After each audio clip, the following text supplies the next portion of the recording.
are arresting in themselves, but also because they are unmentioned in existing biographies and barely discussed, at least in print, by the handful of specialist scholars currently at work in the field.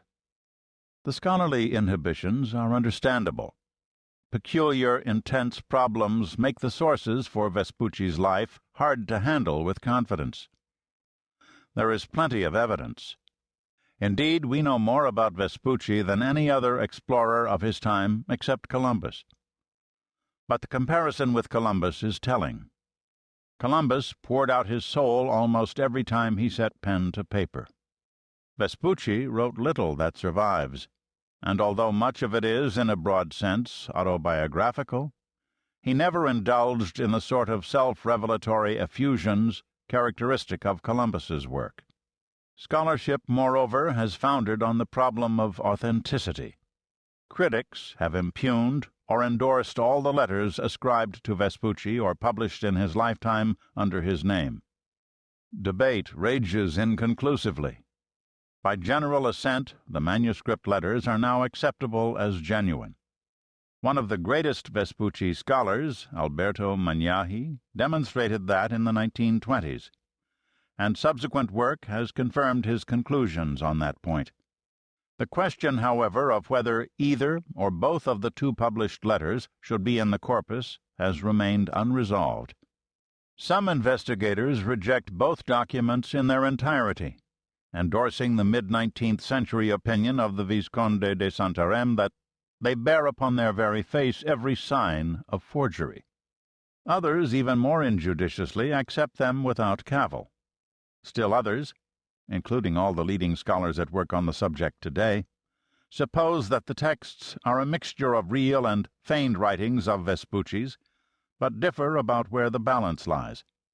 The doubts are paralyzing, for vital decisions depend on the letters in question.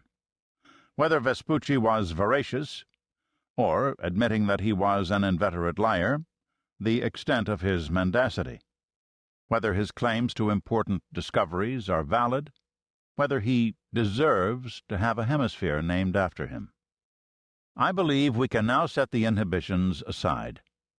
The undisputed documents give us a trustworthy set of Vespucci's fingerprints as a writer, his favorite images, his pet themes, his habits of thought, his mental tics. From the disputed materials we can wrest a reliable match and see how much came from Vespucci's pen and how much from those of the editors responsible for the publications that bore his name. With the help of other sources, in particular of surviving letters to Vespucci, which reveal the world in which he moved and the values that moved it, it is possible to reconstruct the phases of his life with reasonable certainty and even to penetrate his mind, to see the world as he saw it, to elicit his motives and ambitions, and to expose the reasons, or some of them, for his periodic makeovers. His life can be mapped with the hazy irregularity, vagueness, and distortions of scale of a typical map of the time.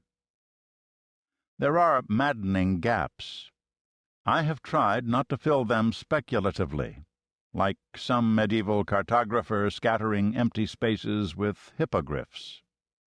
Although I intend this book as a life story and as an exploration of a mind, huge historical frameworks surrounded Vespucci. I try to sketch these into the background, because nothing he did makes complete sense except in their context. So the book follows him through the various milieus in which he belonged or to which he adapted.